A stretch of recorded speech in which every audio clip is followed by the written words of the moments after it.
নিজেকে নিজে কিছু উপহার দেওয়া, আর তাও আবার নিজেরই ইনকাম দিয়ে, সেটা ইটসেলফ খুব স্পেশাল। আর তাও আবার যদি সেটা প্রথমবার হয়, তাহলে তো বোধহয় আরও স্পেশাল।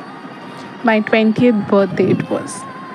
আর আমার নিজেকে নিজে দেওয়া এই উপহার একটা আইশ্যাডো লিপস্টিক কম্বোর থেকে আর ভালো কি হতে পারে?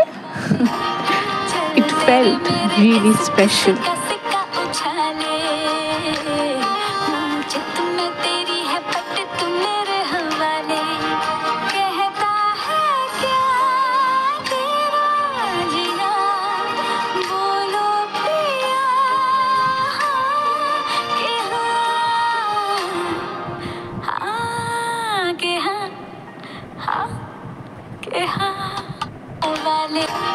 चल तेरे मेरे इस किसी का सिक्का उछाले, मुझे तुम्हें तेरी